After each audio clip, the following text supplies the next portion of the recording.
Kata-kata hikmah Syekh Abdul Qadir Jailani dalam kitab Jala al-Khatir. Syarat untuk sampai kepada Allah Subhanahu wa Ta'ala. Lelah itu selama kamu berkemauan untuk menuju dan berjalan kepadanya. Apabila kamu telah sampai dan habis jarak perjalananmu, dan kamu berada di dalam rumah dekat dengan Tuhanmu, maka hilanglah beban itu. Maka tetaplah terhibur dengannya yang berada di dalam hatimu, dan kamu akan bertambah sehingga kamu mengambil sesuatu di sampingnya. Mulanya kamu kecil, kemudian menjadi besar. Apabila kamu sudah besar, maka hati penuh dengan Allah. Maka tidak ada jalan dan tidak ada sudut bagi hati untuk selainnya. Jika kamu ingin sampai kepada ini, maka jadilah kamu mengikut perintahnya, mencegah segala larangannya, berserah diri kepadanya dalam kebaikan dan keburukan, kaya dan fakir, mulia dan hina. Bersopanlah terhadap Allah dan makhluknya. Bersopanlah yang baik terhadapnya dan terhadap makhluknya. Sedikitlah berbicara yang tidak berguna bagimu. Ilmu tanpa amal. Orang-orang yang meninggalkan amal dalam keadaan berilmu, ilmu itu akan melupakanmu dan berkahnya hilang dari hatimu. Wahai orang-orang yang bodoh, seandainya kamu mengetahuinya, niscaya kamu mengetahui siksaan-siksaannya. Syirik lahir dan batin. Syirik itu ada pada lahir dan batin. Syirik lahir ialah menyembah berhala, sedangkan syirik batin ialah berpegang kepada makhluk dan memandang mereka dapat memberi kemudaratan dan manfaat. Memberi lebih baik daripada menerima.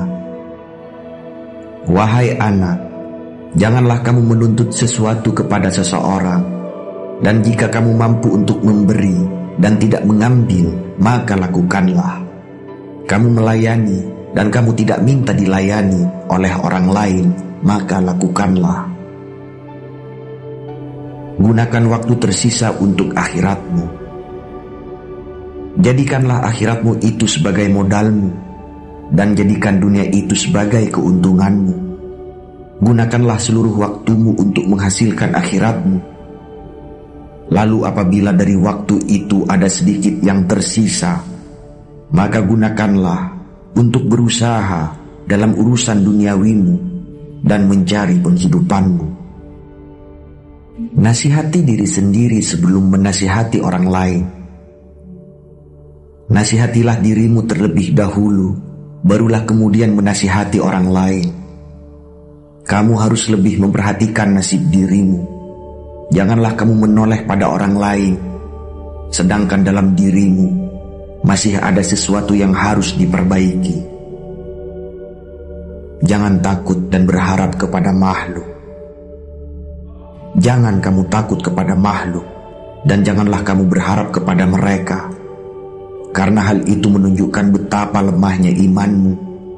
Hendaklah engkau istiqomah dalam cita-citamu, sehingga engkau memperoleh ketinggian, karena Allah Subhanahu wa Ta'ala akan memberimu sesuatu yang layak dengan cita-citamu, dengan kebenaran dan keikhlasanmu. Bersungguh-sungguhlah engkau, songsong dan kejarlah, karena sesuatu itu tidak akan datang kepadamu begitu saja, tanpa berusaha memperolehnya, sedangkan engkau mempunyai kewajiban untuk melakukan amal kebaikan, sebagaimana engkau diwajibkan untuk mencari rezeki. Hindari buruk sangka. Selama hidup di dunia ini, yang terbaik adalah menyelamatkan hati dari buruk sangka. Berzikir mendekatkan diri kepada Allah. Orang itu dikatakan dekat dengan Allah selama dia meluangkan waktunya untuk berzikir setiap hari. Sedekahlah kepada pengemis. Bantulah orang fakir dengan sebagian harta kalian. Jangan pernah menolak pengemis, padahal kalian mampu memberikan sesuatu untuknya, baik sedikit maupun banyak. Raihlah kasih sayang Allah dengan pemberian kalian. Bersyukurlah kepada Allah yang telah membuat kalian mampu memberi. Jika pengemis adalah hadiah dari Allah, sementara kalian mampu memberinya, mengapa kalian menolak hadiah itu? Bohong kalau kalian mendengar nasihat dan menangis di hadapannya, tapi saat orang datang meminta uluran tangan, kalian malah membiarkannya. Itu menunjukkan bahwa tangisan kalian belum karena Allah. Jika berguna bagimu, berbagilah pada temanmu supaya mendapat manfaat yang sama dari pesan Syekh Abdul Qadir Jelani.